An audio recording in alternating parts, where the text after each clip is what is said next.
BJP. എന്ന party വിട്ട് കോൺഗ്രസിലേക്ക് കൂടുമാറിയ ബി.ജെ.പിയുടെ വനിതാ കൗൺസിലർ തിരികെ ബി.ജെ.പിയിലേക്ക് തന്നെ എത്തി. ബുധനാഴ്ച ബി.ജെ.പി. വിട്ട് കോൺഗ്രസിലേക്ക് പോയ കൗൺസിലർ തൊട്ടടുത്ത ദിവസം തന്നെ ബി.ജെ.പിയിലേക്ക് തിരികെ വരികയായിരുന്നു. പൂജപ്പുര വാർഡിലെ മുൻ കൗൺസിലറും ബി.ജെ.പി. ജില്ലാ കമ്മിറ്റി അംഗവുമായ ഡോക്ടർ ബി. വിജയലക്ഷ്മിയാണ് ഇങ്ങനെ വളരെ പെട്ടെന്ന് ബി.ജെ.പിയിലേക്ക് തിരികെ വന്നത്.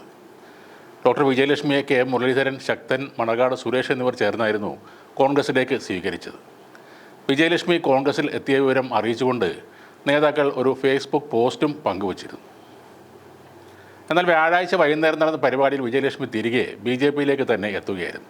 തിരുമലയിൽ നടന്ന പാർട്ടി പൊതുയോഗത്തിലാണ് വിജയലക്ഷ്മി തിരികെ ബി.ജെ.പിയിലേക്ക് പ്രവേശിച്ചത്. ബി.ജെ.പി. മുൻ സംസ്ഥാന അധ്യക്ഷൻ കെ സുരേന്ദ്രൻ വിജയലക്ഷ്മിയെ ഷാൾ അണിയിച്ച് സ്വീകരിച്ചു.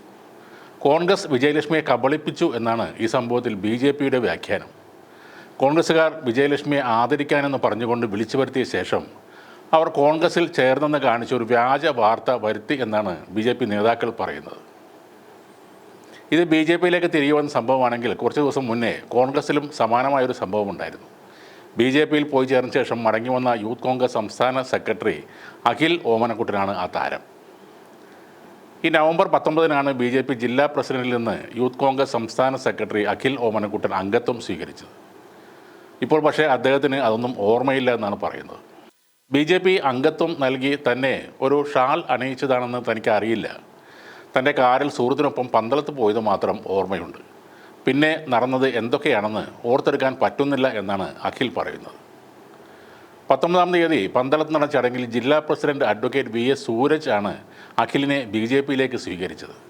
എന്നാൽ അന്നത്തെ സംഭവം തമാശ ആയിരുന്നുവെന്ന വിചിത്ര വാദവുമായാണ് അഖിൽ പിന്നീട് മാധ്യമങ്ങളുടെ മുന്നിലെത്തിയത്.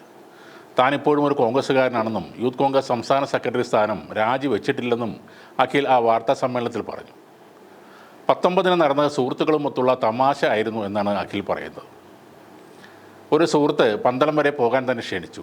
തൻ്റെ കാറിൽ അയാൾക്കും മറ്റു ചില സുഹൃത്തുക്കളുമൊപ്പം പന്തളത്തെത്തി. അവിടെ വെച്ച് അവർ സുഹൃത്തുക്കൾ എന്ന നിലയിൽ സംസാരിക്കുകയും പിന്നീട് തന്നെ ഒരു ഷാൾ അണിയിക്കുകയുമായിരുന്നു എന്നാണ് അഖിൽ ഓമനക്കുട്ടൻ പറയുന്നത്. തൻ്റെ മുൻ തലമുറക്കാരും കോൺഗ്രസ്സുകാരായിരുന്നു. തനിക്കും കോൺഗ്രസ്സുകാരനായി ജീവിച്ച് മരിക്കാൻ തന്നെയാണ് ആഗ്രഹമെന്നും പറഞ്ഞ അഖിൽ താൻ ബി.ജെ.പിയിൽ ചേർന്നതായി സോഷ്യൽ മീഡിയയിൽ വീഡിയോ പ്രചരിച്ചത് തന്നെ വല്ലാതെ വേദനിപ്പിച്ച ഒരു സംഭവമാണെന്നും കൂടെ പറയുന്നു.